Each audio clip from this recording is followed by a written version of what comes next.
Hello दोस्तों, भारतीय इतिहास में युगों को 4 भागों में बांटा गया है। आज हम बताएंगे युगों के चारों प्रकार और उनका महत्व। और उससे पहले अगर आप हमारे वीडियो में नए हो तो प्लीज़ हमारे चैनल को सब्सक्राइब ज़रूर कीजिए और वीडियो को लाइक कीजिए। अगर आपको वीडियो अच्छी लगे तो कमेंट बॉक्स में जय श्री राम जरूर लिखें। चलिए शुरू करते हैं हम आज की हमारी वीडियो। युगों के 4 प्रकार हैं: सतयुग, त्रेता युग, द्वापर युग और कलयुग। इन सभी युगों का अपना अलग अलग महत्व है। समय और काल अवधि अलग अलग हैं। शास्त्रों के अनुसार हर युग में होता है भगवान का जन्म।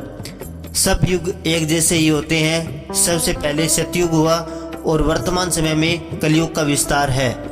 आज हम आपको इस लेख में पारिस्थितिक युगों के बारे में और मनुष्य के एक युग में कई बार जन्म के बारे में बताते हैं। शुरू करते हैं हम सतयुग से, जो कि सबसे पहले माना जाता है। सतयुग को कृतयुग के नाम से भी जाना जाता है। इसकी अवधि 17,28,000 वर्ष है। सतयुग में 4 धर्म थे। सतयुग के तीर्थ का नाम पवित्र है। कहा जाता है कि सतयुग में पुण्य का प्रतिशत 100% था और पाप का नामो निशान नहीं था। इस युग की मुद्रा रत्न है और पत्थर सोने के हुए थे। इस युग में भगवान श्री राम का जन्म हुआ था।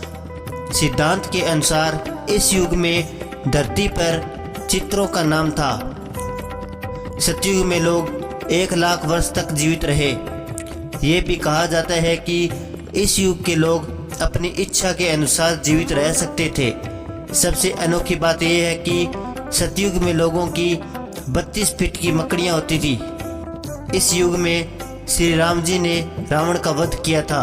चलते हैं दूसरे युग की ओर, जिसका नाम है त्रेता युग। यह दूसरा युग है। शास्त्र के अनुसार त्रेता युग की शुरुआत वैशाख माह के शुक्ल पक्ष की तृतीय तिथि से होती है।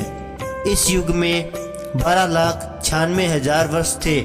इस युग में धर्म के 3 चरण थे। त्रेता युग का तीर्थ नैमिषारण्य है।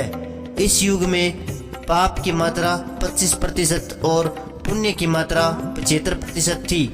त्रेता युग की मुद्रा स्वर्णिम थी और इस युग के पत्थर चांदी के हुए थे। इस युग में वामन और परशुराम श्री राम जी के अवतार में थे।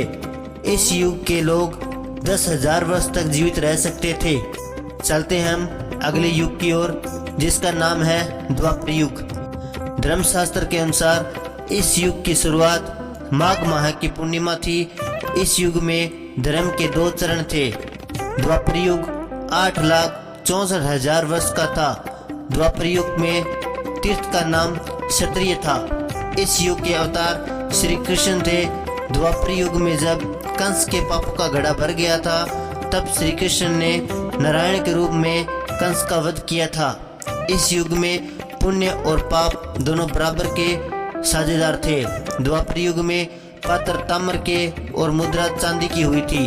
शास्त्रों के अनुसार कहा जाता है कि जैसे युगों में पाप बढ़ता गया, वैसे ही जीवन की अवधि घटती गई। इस युग में लोग सिर्फ 1000 साल तक जीवित रहेंगे। अगला हमारा युग है, जो कि वर्तमान में चल रहा है, कलयुग। ये वर्तमान समय में कलयुग ही चल रहा है। इस युग की शुरुआत आषाढ़ माह के कृष्ण पक्ष की त्रयोदशी में हुई थी। इस युग में धर्म का एक चरण ही बचा। कलयुग की तीर्थ गंगा है। इस युग में पाप का राज हो गया, पुण्य तो बचा ही नहीं। लोग धोखाधड़ी और हत्या आदि से अपने पाप का घड़ा भर रहे हैं। इस युग की मुद्रा लोहे की है और पात्र मिट्टी की है। हम आपको बताते हैं कि कलयुग ही एक ऐसा इकलौता युग है जिसमें मनुष्य 45 से अधिक बार जन्म लेता है। मनुष्य 100 वर्ष तक जीवित रहता है।